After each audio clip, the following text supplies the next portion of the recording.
Tonight, the fragile ceasefire in Gaza begins to unravel. Hamas and Israel accuse each other of violating the terms of the truce on the day Donald Trump further outlined his plans for the territory. I would own this. Think of it as a real estate development for the future. It would be a beautiful piece of land. Would the Palestinians no have big the right money to return? spent. No, they wouldn't, because they're going to have much better housing. No right to return for Palestinians, the president says. Tonight, I'll ask an Arab-American leader who supported Mr. Trump what he makes of his plans for the Middle East. Plus, we'll have the latest on the bookseller of Jerusalem who's been arrested, accused of promoting terrorism. We'll focus on tariffs too and the likely impact here in the UK after the US slapped a 25% tax on all steel imports. Plus, a protest, a dancing tennis star and a rap feud, the moments you won't want to miss from this year's Super Bowl.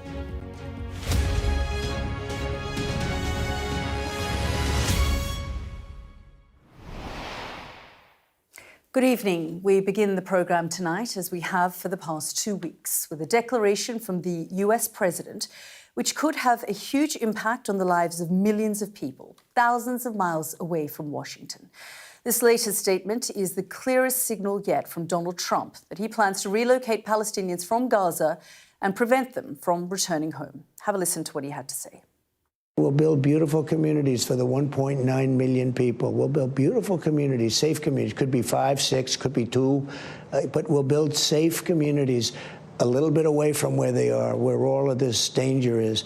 In the meantime, I would own this. Think of it as a real estate development for the future. It would be a beautiful piece of land. Would the Palestinians no have the big right money to return? spent. No, they wouldn't, because they're going to have much better housing, much better. In other words, I'm talking about building a permanent place for them, because if they have to return now, it'll be years before you could ever. It's not habitable. It will be years before it could happen. I'm talking about starting to build, and I think I could make a deal with Jordan. I think I could make a deal with Egypt. You know, we give them billions and billions of dollars a year. Well, Mr. Trump was, as ever, light on the policy detail. His comments to Fox News came after another successful hostage and prisoner exchange this weekend. But now Hamas says they're pausing their plans to release more people and have accused Israel of preventing residents from returning to northern Gaza and not allowing sufficient aid to be delivered. It's not what the Israeli Prime Minister would have wanted after what he's described as a successful trip to Washington, and he would not have wanted this either. Throughout the years as Prime Minister, I met at the White House 20 times with the President of the United States, but the historic meeting with President Trump, חבר הכנסת שטרן, קריאה ראשונה. חברת הכנסת גוטליב, קריאה ראשונה. but the historic meeting חבר הכנסת קריב, קריאה שנייה. חבר הכנסת בליאק, קריאה ראשונה. Throughout the years as Prime Minister, I met at the White House 20 times with the President of the United States, but the historic meeting with President Trump was the most important, the friendliest and the most significant I've ever had with an American president. And I believe that there was not a more significant meeting to any other Prime Minister of Israel. It was a warm and personal meeting that lasted for 5 hours. The state of Israel is strong. You are responsible for the greatest disaster of the Jewish people since the Holocaust. Go to Nir Oz. נא להוציא את חבר הכנסת קריב, תודה. And you, with your shouts, cannot hide the truth. A historical visit, a historical achievement, and a historic era is ahead of us. Well, Benjamin Netanyahu, they're being heckled as he briefed the Knesset. His government have insisted it's Hamas who are breaching the terms of the truce. We'll assess how Mr. Trump's comments are being received by Arab-American voters with our US correspondent James Matthews in a moment. But first, let's cross live to Jerusalem and our Middle East correspondent Alistair Bunkle. And Ali, I mean, for weeks, there have been concerns about this second phase and what would happen, whether this ceasefire would hold. And of course, this ceasefire has been relatively successful. We've seen the exchange of these hostages. There have been moments where we've thought that this ceasefire could come under threat, but I guess it's this moment which could pose the biggest risk for this ceasefire. Yeah, the ceasefire has been fragile, it's been rocky, but it has held, and it's held for longer than some people expected it to, and all of the bumps in the road so far have been overcome. They've been smoothed out by the mediators, and the ceasefire has kept on going. But Hamas tonight has laid down an ultimatum. It has claimed that Israel, in its opinion, has been violating the ceasefire deal, and has said that there will be no release of hostages this coming Saturday unless that is resolved. Pointedly, they said in the statement, or a new statement that they released, that they had deliberately made this position, put out this position with 5 days until the next hostage release to give the mediators and Israel time to make things good. And so, I think there are reasons for both sides to want the ceasefire to stick, domestic political reasons for both sides. For Hamas, the alternative is a return to war and a return to deep suffering for their people in Gaza, and a war that this time would have backing for the Israelis from a Trump-led administration, not from a Biden-led administration. I think everybody would think that, therefore, Trump would go a lot easier on the Israelis than President Biden's administration did. For Israel, for Benjamin Netanyahu, and you kind of saw, a sample of it there in those images from the Knesset earlier, there is a lot of political pressure and societal pressure within Israel to move into the next phase of the ceasefire deal because of the plight of the hostages, underlined by how gaunt the ones that came out of the weekend looked, and the real fear that if the hostages aren't brought out soon, then they'll die whilst in Gaza. So, tonight, it is, frankly, a high-stakes game of chicken. Who will blink first, Israel or Hamas? Yeah, absolutely. As you say, a real moment of concern. And we just want to run those pictures again of Benjamin Netanyahu there in the Knesset. Let's just have a look.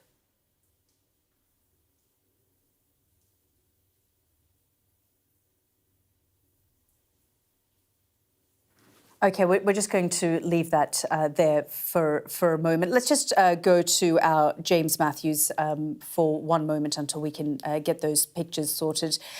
James, we've heard Donald Trump tease this idea over the course of the last week, which has obviously caused a lot of alarm in the region of whether Gazans can return, whether he will want them to return, whether it will be temporary or permanent. And he sort of continues to stick with this line, even though at different points we've heard from his aides who have tried to roll this back a little bit. Yeah, well, we got the hard no, didn't we, from Donald Trump today. And I can tell you, Yalda, it's not gone down well, particularly with the Arab American community here. Generally, those from that community who have been vocal have condemned the suggestion ever since it was first made, in the strongest terms, calling it nothing less than genocide, ethnic cleansing. They're angry. Many of them, of course, backed Trump at the election in places like Dearborn, Michigan. They now feel betrayed. Trump's plan is a radical one. It does invite a sort of fresh-eyed debate over a way forward in the region, but it is the property deal that removes a people from their home. If the notion of Trump building on Gaza has offended those people, most offensive is the prospect for them, of no return. The world, I suppose, has been assessing the seriousness over the past few days of Trump's suggestion, but everything he's said since indicates that, yes, he is still committed both to the project and to ignoring entrenched objections from allies and adversaries alike. There have been flat refusals, as we've heard from Jordan and Egypt to resettle Palestinians in those countries. Trump continues to insist he could make a deal with them. Tomorrow he's meeting Jordan's King Abdullah here in Washington, Yalda. And he's spoken about billions of dollars that America puts his way. The Jordanian leader will talk numbers of his own, I suspect, the hundreds of thousands of Palestinian refugees already living there and the instability threatened by moving more. It will be interesting tomorrow when the two men are side by side. For all Donald Trump has spoken about support, indicated he has support in the Arab world for this plan. Question number one to King Abdullah will be, what do you think? Is this a good idea? And if so, why? If not, why not? Yeah, absolutely. And the other thing, James, that I wanted to raise with you, of course, is the tool that Donald Trump threatens with and has continued to do so over the course of the last couple of weeks, tariffs. And now we're likely to see those tariffs slapped on steel and aluminium. Yeah, Yalda, we're expecting that in the next couple of hours, that executive order to be signed. Tariffs are a central part of Trump's grand economic plan. Some countries will be hit harder than others. Canada, Mexico in particular, two of the largest steel exporters to the United States. The UK could take a hit. That's been made clear. UK Steel warning of a devastating blow. The US is Britain's second largest export market after the European Union. China, however, is at the heart of the strategy. China dominates the world steel industry. That used to be dominated by the United States. Exports to the US from China, either indirectly or directly, they don't please US manufacturers. The steel unions here aren't happy. And of course, they are strong in areas like Pennsylvania, central to winning elections. So there is a domestic imperative for Trump in all of this. But internationally, he's flexing his muscles vis-a-vis China. A priority is reducing the trade deficit with Beijing. He's made that clear. But, moving forward, he's building a platform for relations with China that he will hope to, on which he will hope to assert an authority. He talks about a friendship with President Xi. That's a friendship that he wants on his terms. James, Ali, thank you both so much for all of your analysis there. Well, we'll be focusing on the likely economic impacts of those tariffs later in the programme. But Donald Trump's ascent back to the White House was in part helped by a growing popularity in ethnic minority communities. In places like Michigan, Arab American voters told us how they were turning their backs on the Democrats to support Trump. Do they stand by that decision now? Well, joining me now is Dr. Bishara Baba, National Chair for Arab Americans for Peace. Thank you so much, sir, for joining us here on the programme. It's interesting.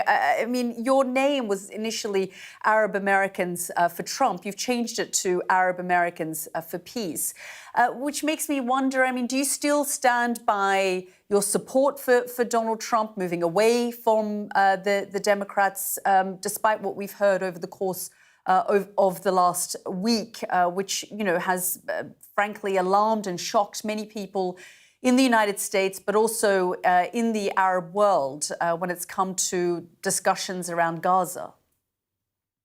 Well, thank you for having me. First of all, we established Arab Americans for Trump because we wanted peace in the Middle East. And there was no way that we could support the Biden-Harris administration because of their unfettered support for Israel in committing genocide against Palestinians in Gaza. So we succeeded. We made an impact on the election. So any future presidential candidate is going to come to us and ask for our votes. Now, the elections are over, so our mandate is still peace. That's why we changed our name. Now, the question is here, do we still support the president? Our support for the president is contingent upon his pursuit of peace in the Middle East that is satisfactory to all sides. If he thinks that he's gonna displace Gazans from Gaza, obviously, then he will not have our support.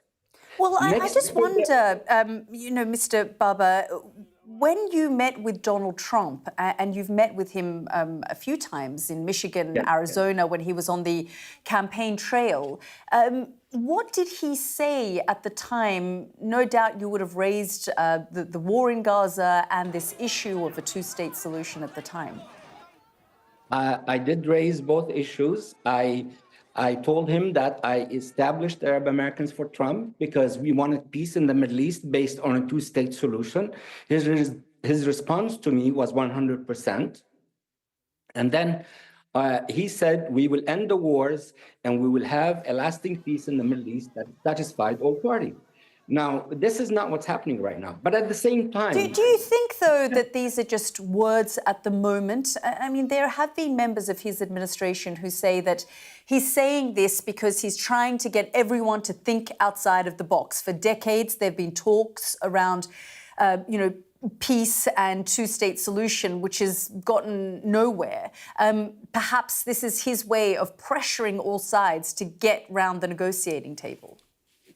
I believe he is playing a political maneuver so that he, like you said, he would force people to sit down and be realistic with their expectations.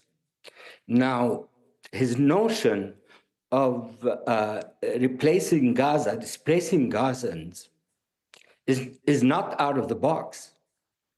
It is out of the stratosphere. And so we will not provide our continued support for Republicans if these notions stay on the table. Do you regret your support for Donald Trump now that you hear what he has to say? At this point, I don't, because he was able to enforce the ceasefire, and we've saved hundreds of people so far because of the ceasefire. So I do not regret that decision, no.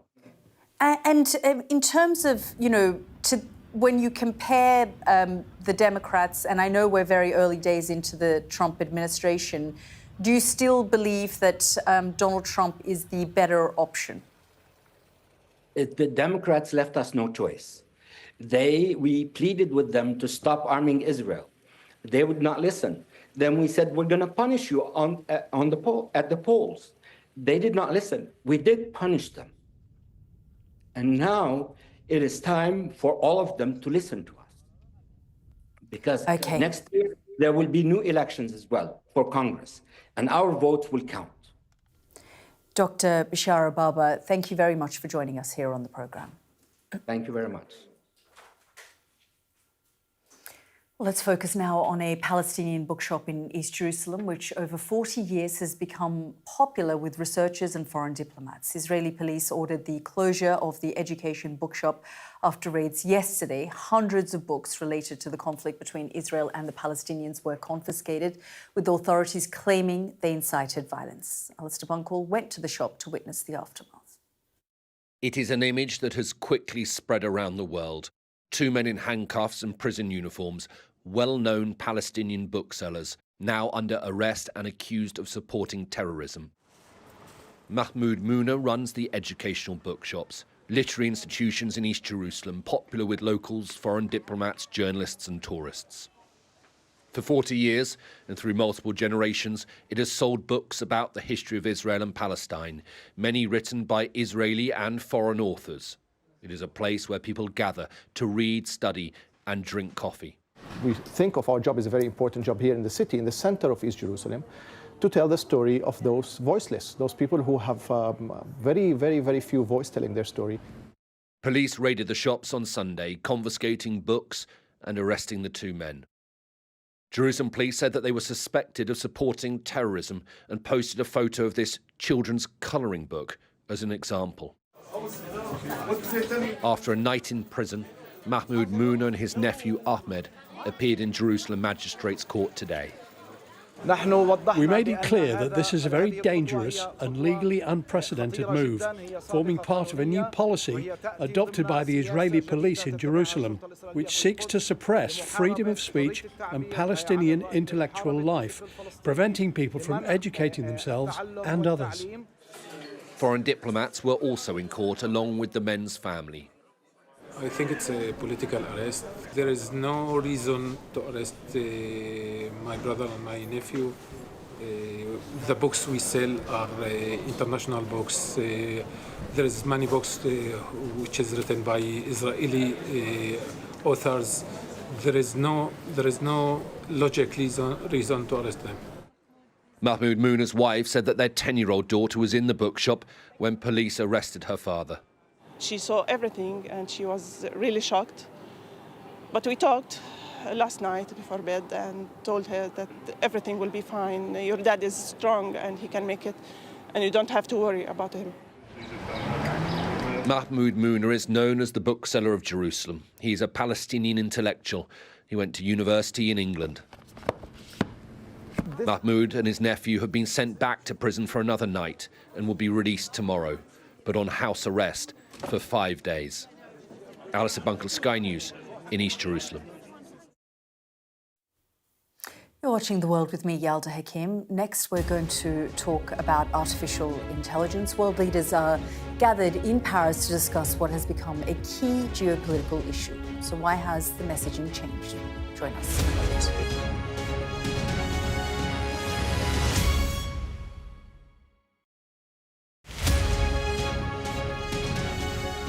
Over there, to your left.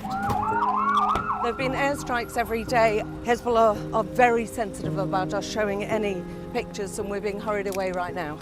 It felt akin to riding into some sort of Armageddon. Many other areas have been hit badly. There are shells coming in every few minutes. Hear that whistle and that crunch? We know that they're coming from the south of the city, where there's a column of Russian armory. I'm Alex Crawford and I'm Sky's special correspondent based in Istanbul. It's trying to hit us. That's it. It got us then. There's a lot of action going on. A lot of hits still. We were the first journalists and the only outsiders to reach the site of the attack several weeks after it happened. We found from the missile. It's very difficult to see what around here could be conceived of as a legitimate military target. Only about half a mile from the Turkish coast, a boat seriously overcrowded. This is one of the most severe viruses in the world. Clearly not had very much to eat at all. A lot of them extremely thin and very frail. Look at that sheet of flames, and that has happened within minutes, and now it's coming from both sides, and it's moving this way.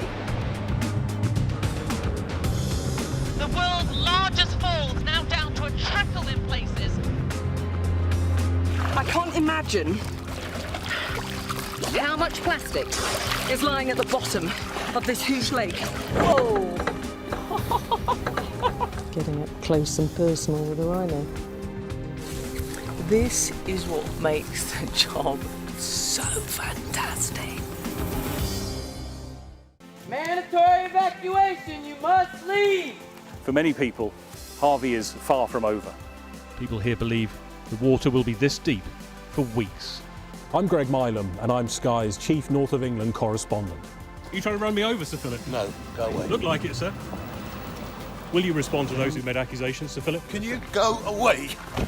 Sky News, the full story first.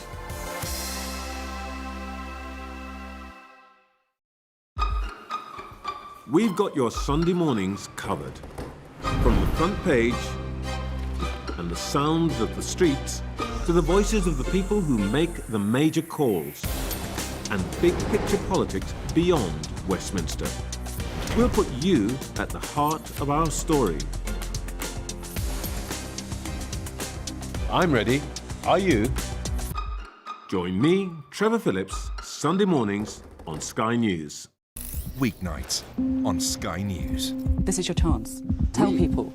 Welcome to the Politics Hub. Our police force has apologised. If you want to find out about Grimsby, you come to the docks.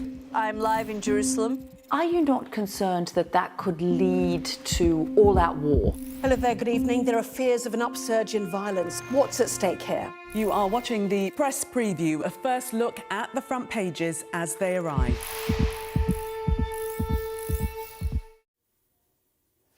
Welcome back. President Macron has been welcoming world leaders and leading tech figures for the summit in Paris that could have a far-reaching impact on the future of artificial intelligence. The meeting is aimed at agreeing on terms of regulation. It was the French president speaking a little earlier on the values of AI against old technologies, with a nod to his counterpart in the United States. For me, this summit is not just the announcement of a lot of investment in France. It's a wake-up call for a European strategy. So it's very important in this world where I have a good friend in the other part of the ocean saying, drill, baby, drill. Here, there is no need to drill. It's just plug, baby, plug. Electricity is available. You can plug, it's ready. And I can tell you, we will go fast and very fast. Well, let's bring in our science and technology editor, Tom Clark, who is in Paris. And Tom, listening there to Emmanuel Macron, just ahead of the summit, in order to publicise the summit, he actually displayed some deep fake videos of himself. So, you know, really giving us a sense of things aren't black and white when it comes to AI. On the one hand, they are saying it's a good thing, they want to make huge investments. And on the other hand, of course, we are dealing with the dangers of AI as well. Yeah, it's an acknowledgement by President Macron that, you know, not everything is perfect with AI, and he knows that there are a lot of people in the world, in his country and across Europe, who are very concerned about it, concerned about the risks. And it's why there was a tough regulatory proposal from the EU, from France in the beginning. And let's not forget, not much more than a year ago, world leaders met in Bletchley Park in the UK for the first global AI summit, and it was very much focused on safety, an AI safety summit. Yet at this one, not so much talk about safety, apart from those tangential, slightly light-hearted references. This has been a genuine pivot away from a discussion that's about safety and more about pledging a softer touch, a lighter approach, not just from President Macron, but also a suggestion from the EU that they're going to change their regulatory stance. And it begs the question, well, why is this? And I think there are two big reasons why. The first one is Donald Trump's election in the US. He said he is not going to regulate AI in a tough way at all. But the rest of the world wants to have some of this AI prize for itself. There is, although they'll deny it, a race to be assured that they're not left behind in capturing the power of artificial intelligence, but also the jobs and the economic growth that comes with it. So countries want to make themselves look appealing. Macron's joke there about plug, baby, plug. They're making the point France has lots of zero carbon nuclear electricity. It's a great place to build your AI data centers if you want to. You know, he's making an appeal there for these companies to invest with him. But the other thing that's happened, of course, is China. We've seen DeepSeek, with their very powerful but quite low-cost AI model, show they can compete with the rest of the world. And I think it's true that Western governments are worried that if they take too tough a regulatory stance, they'll lose out in the race for AI to China and other countries as well. It's no accident that Narendra Modi from India is also here to represent his country's interest in this, and a lot of good brains and technological capability in India as well. Yeah, and you mentioned Donald Trump there. We are expecting to hear from his vice president, J.D. Vance, tomorrow. Yeah, and I think that's the other quite significant thing about this, is compared to the summit in Bletchley Park, we've got the same interest from the big tech companies. They're all here, Meta, Google, OpenAI, Microsoft, well represented. But we've got some political heft here as well. J.D. Vance has chosen this summit as his first foreign trip outside of the US since he came into power along with Donald Trump. And we're seeing China send its vice premier, President Xi's sort of second in command, number two when it comes to technological stuff like AI, is coming as well.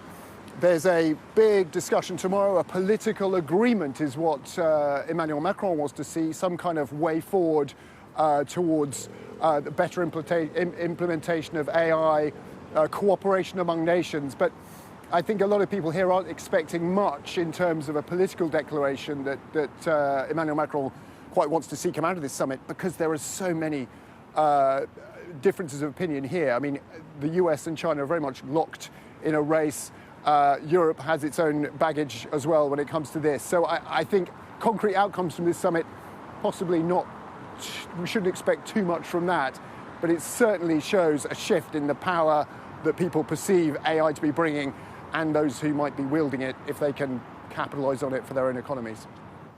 Tom, thank you so much for bringing us up to date.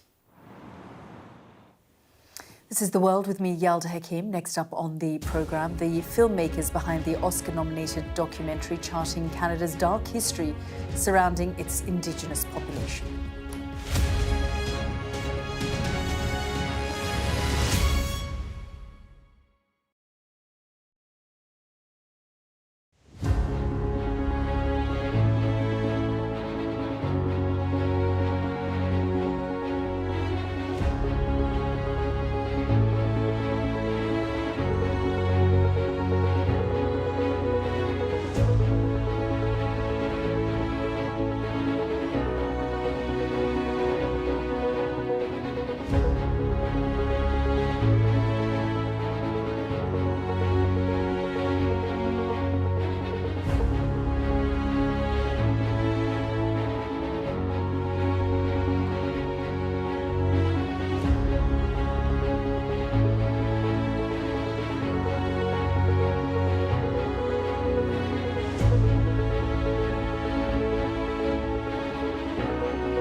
I saw police being forceful, pushing young men and women to the ground as they made almost 100 arrests.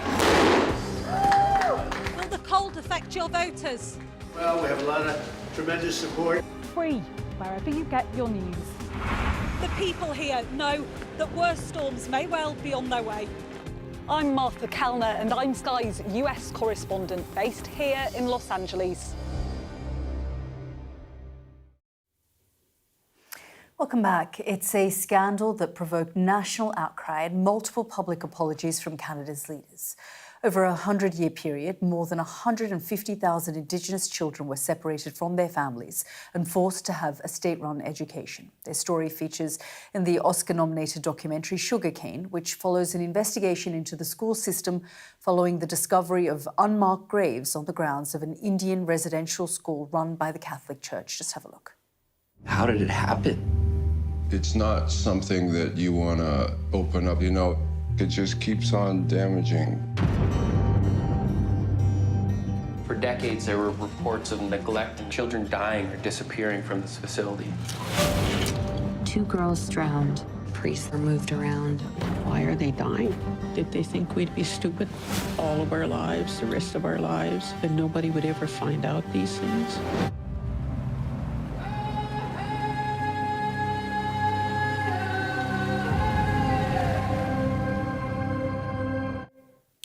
Well, joining me now are Julian Brave Noisecat and Emily Cassie, the co-directors of Sugarcane. Thank you both for joining me here on the programme, and well done. This is an extraordinary documentary. I want to come to you first, Julian, because, I mean, it is an extremely heavy watch, but I imagine for you, the feeling of this, because it was so personal. Not only are you a co-director, but this is also the story of your father. Yeah, I mean, it is obviously a story about a cultural genocide that was erased by the very societies that perpetrated it. And in that sense, I guess it is a serious and heavy topic, but I think it's also worth pointing out that it's a road trip film. It is, to a smaller extent, maybe arguably a buddy stoner comedy between me and my dad. And so it's not just a heavy story. It's also a universal story about healing and reconciliation between a father and a son and a family, and more broadly, about a nation and a continent with its past.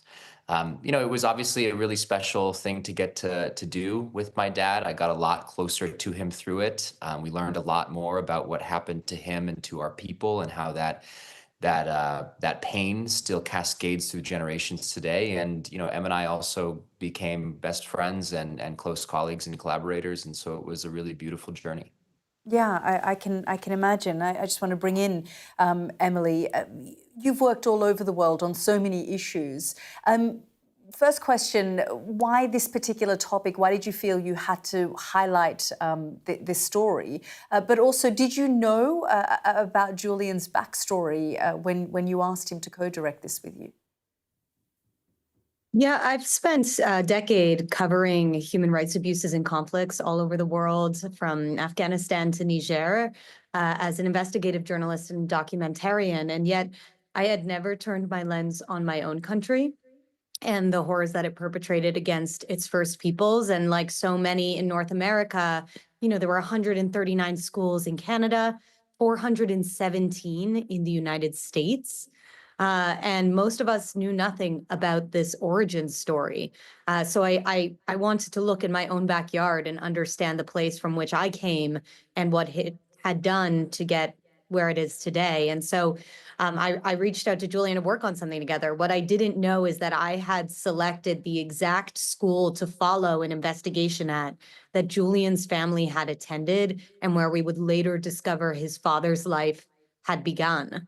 He was born in the dormitories under mysterious circumstances at St. Joseph's Mission. And so the film ended up taking on a different life of its own that we could have never predicted when we set out to tell the story. Yeah, I mean, also, Emily, I mean, when you look at the timeline of this, up until 1997, this is a practice, a school that was perhaps not a practice, but the school was still open into the 90s.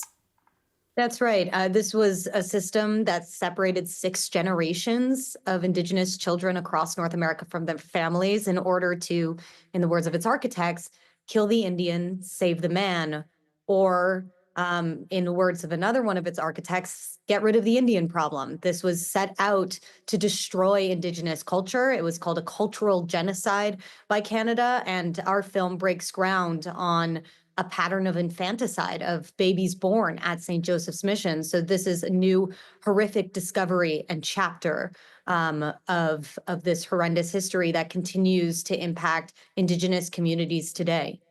Yeah, I mean, Julian, we talked about it. Part of the story is through the eyes of your father and the history of your father, but you realise the impact of this, has been generational across multiple generations. Yeah, and the impact of this is also implicated in the industry in which we've made this film. In the heyday of the Indian residential schools was also the golden age of Hollywood, when that industry was built on Westerns portraying Indians dying at the end of a gun pointed by cowboys. And these schools, of course, were trying to make that cultural death reality through a policy that was carried out by both the government and the church.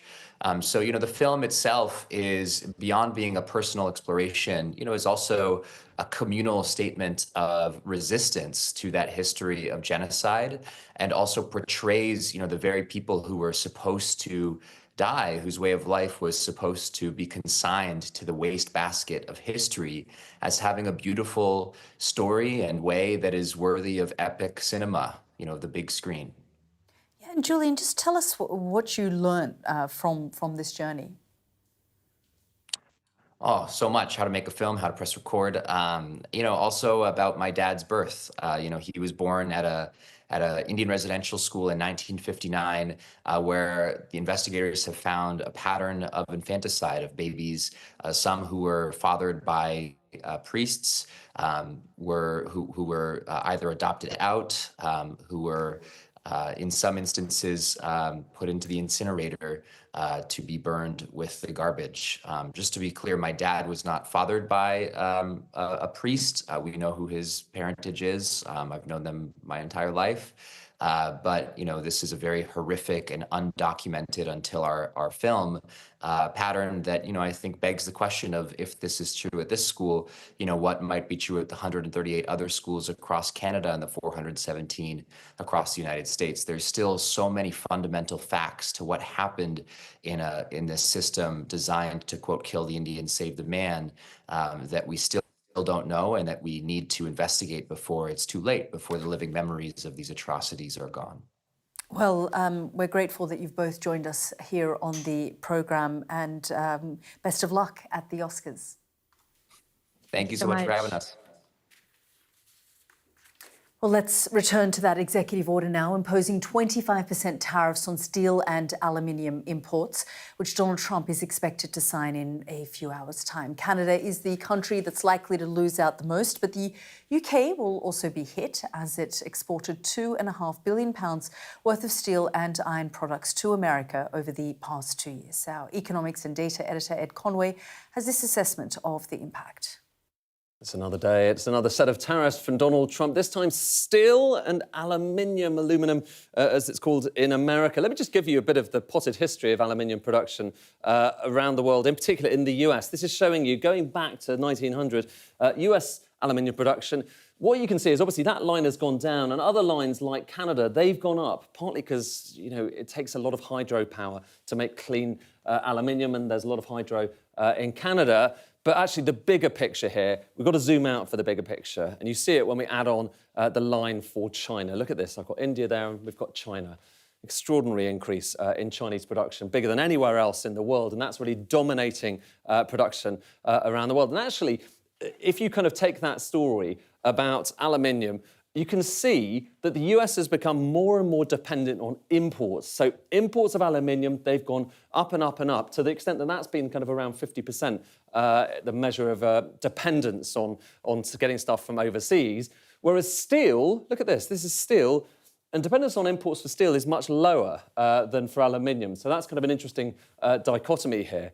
But when it comes to aluminium, it's mostly Canada that most of this aluminium is actually coming from. So it's not coming from China, even though far more is being produced in China. In the US, most of the aluminium comes from Canada, but then that Chinese aluminium has to go somewhere, and obviously beyond the Chinese market, it's going elsewhere and making it very difficult for aluminium producers to compete. And what are the things that aluminium is used for? Well, it's used in transportation. So you've got planes, you've got trains, you've got automobiles, particularly electric vehicles, anything that needs to be light. You've got containers and packaging, construction, electrical. The key point here, okay, is that when that aluminium becomes more expensive, which of course it does when tariffs are imposed, it means your cost of making everything from planes, indeed to containers, goes up. That's the concern economists have about this, because you're not able to create domestic production overnight. And worth saying, when it comes to steel production, it's basically the same story. Look at this. This is showing you how China completely dominates steel production around the world. The US still relatively low, though, like I showed, it's not necessarily as dependent when it comes to aluminium.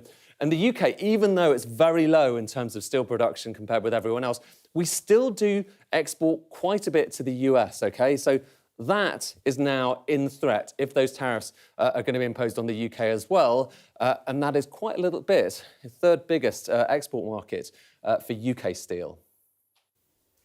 Ed Conway reporting there. Well, we'll be back and we will continue to talk about tariffs in a moment. Donald Trump, as we say, becomes the first US president, though, to attend the Super Bowl on a night of firsts in New Orleans. Stay with us for that report as well.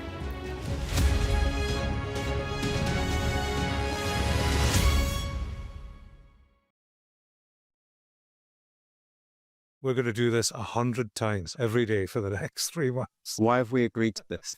Raises many questions about many things. Actually seeing people impacted. She was so upset. It was powerful. They kind of couldn't believe they were being berated here. Very much on my terms, I think was the subtext. News happens fast around Donald Trump. It was a kind of wow moment. Yeah, that's what it feels like, doesn't it? It's Trump world, and we just live in it. So, where next? Follow Trump 100 wherever you get your podcasts. I'm David Blevins, and I'm Sky's senior Ireland correspondent. It takes 60 minutes to cross the Irish Sea. It took the British monarchy a century. I've spent 30 years reporting the journey from conflict to peace. The political parties of Northern Ireland have reached agreement. If there's anyone who might know how to fix Northern Ireland's devolved government, it's the American architect. Changes in circumstance require changes in approach. The end of the political stalemate, the start of a new chapter for Northern Ireland. I confirmed that I am willing to take up the office of First Minister. My election to the post of First Minister demonstrates the change that's happening on this island. Catholics and Protestants on different sides, now facing the same threat. If we both contract COVID-19 and end up in hospital, religion's nothing. People here are adept at finding hope amid adversity. That's the spirit of a place that punches way above its weight. We help you understand the world with us. A toxic blue-green algae now poisoning Lough Neagh. It's breaking your heart what has happened here. It is. This is a vital resource, a national treasure, now fighting for its very life. They are effectively surrounded by Northern Ireland, and that makes this the most unlikely of international frontiers. If there's a hard border, I think it'll cripple the country. Winter is coming. Welcome to Winterfell. It's an iconic location in this globally acclaimed drama. Ophelia was the most powerful hurricane this far east in the Atlantic on record. Sky News, the full story first. Mandatory evacuation, you must leave! For many people, Harvey is far from over. People here believe the water will be this deep for weeks. I'm Greg Milam, and I'm Sky's chief North of England correspondent. Are you trying to run me over, Sir Philip? No, go away. Look like it, sir. Will you respond to those who made accusations, Sir Philip? Can you go away? Sky News, the full story first.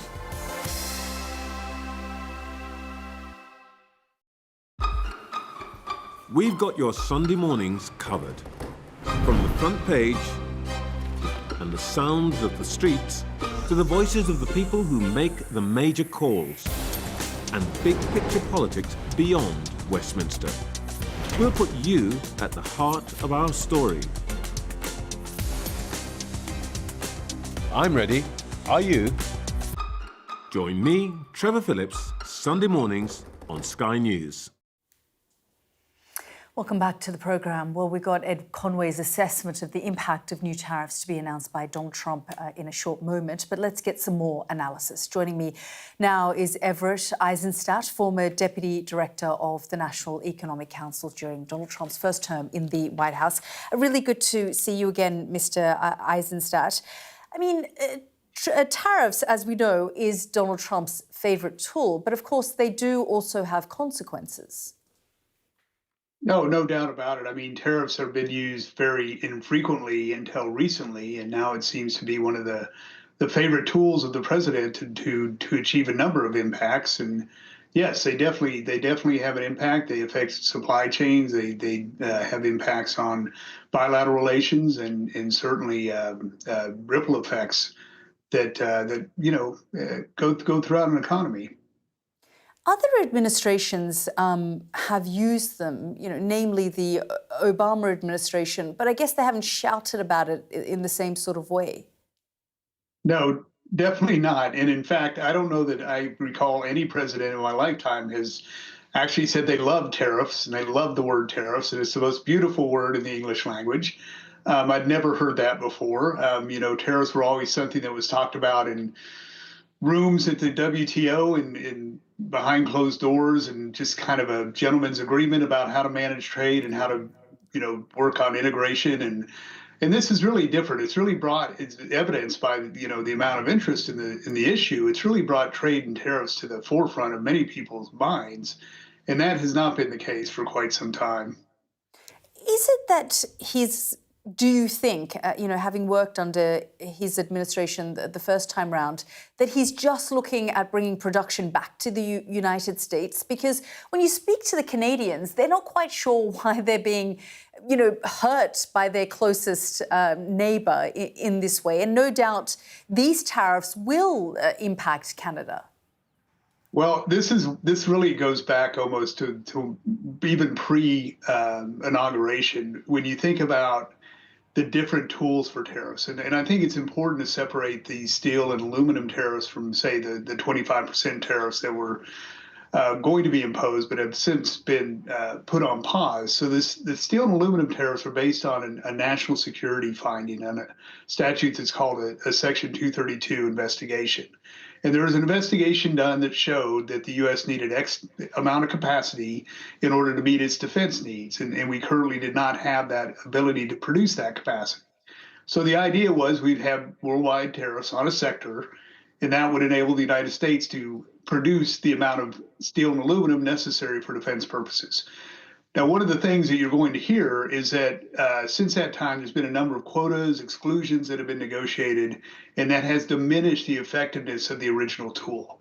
So that is the rationale on the steel and aluminum, which is very different than when we're talking about Canada and Mexico, which were different purposes, different statute, and it's a little bit of a different dynamic. I know it may seem rather subtle, but it's actually quite significant that they're on two different tracks. Yeah, absolutely. And as you say, I mean, we saw both President Trump and the Canadians and the Mexicans roll back and say, we'll wait and pause on those ones for 30 days. Everett Eisenstadt, thank you so much for joining us here on the programme. My pleasure. Thank you. Well, it was a Super Bowl like no other. The first time a sitting president has attended the game. The unexpected sound of Taylor Swift being booed inside a stadium, and one of the most anticipated halftime shows in years with Kendrick Lamar on the mic. The question on many people's minds, would he or wouldn't he perform one of the most popular and controversial songs of the last year? Our arts and entertainment correspondent Katie Spencer has been wrapping it all up for us. They not like us. No, they not like us. From Serena Williams dancing to a protester crashing the performance, here's some of the key moments you might have missed during the Super Bowl halftime show. Yeah. Hey, I remember syrup sandwiches and crime allowances for The man running the show for the halftime 2025 Super Bowl was Kendrick Lamar. The rapper recently won several Grammys for his song Not Like Us, in which he dissed hip-hop artist Drake.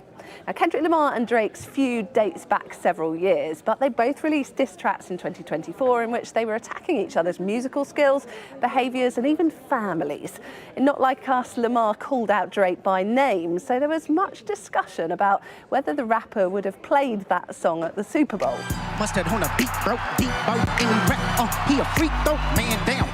Lamar teased the song at the beginning of the show and even referenced the lawsuit Drake filed against Universal Music Group, the label that represents both artists. Drake sued UMG for defamation, saying they promoted the track even though it includes false allegations. There were also a few unexpected guest stars during Lamar's performance. First up was actor Samuel L. Jackson, who appeared dressed like Uncle Sam, a personification of America itself. He kept shouting and challenging Lamar during his performance. Mr. Lamar, do you really know how to play the game?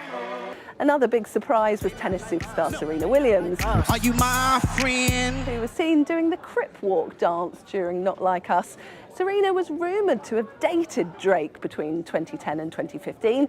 It's not confirmed they were ever a couple, but the rapper was seen attending many of her matches, and it's rumoured his 2016 hit Too Good was written for her. Finally, a protester at the Super Bowl was chased off the halftime stage after they revealed a flag representing both Sudan and Palestine. The protester was chased and stopped by security. And at the time of recording, the New Orleans Police Department said officials were working on the charges against the protester. Packing loads into his halftime show while the NFL players caught their breath, all in all, the Pulitzer Prize-winning rapper demonstrated why he's at the top of his game. Well, the Super Bowl has one of the biggest audiences of any global sports event. More than 100 million people tuned in to see the Philadelphia Eagles beat the Kansas City Chiefs. So it makes sense that Donald Trump would want to be there in New Orleans. In doing so, he became the first sitting president of the United States to do so. President Trump met with family members of victims of the New Orleans terror attack, as well as emergency responders, keeping himself and his administration front and center for American viewers. Tomorrow, he'll meet the King of Jordan. Gaza and what happens to the people living there will likely be top of the agenda. And as ever, we will bring you all the twists and turns from Washington. But for now, from me and the team here, good night. And of course, the news at 10 is next. Goodbye for now.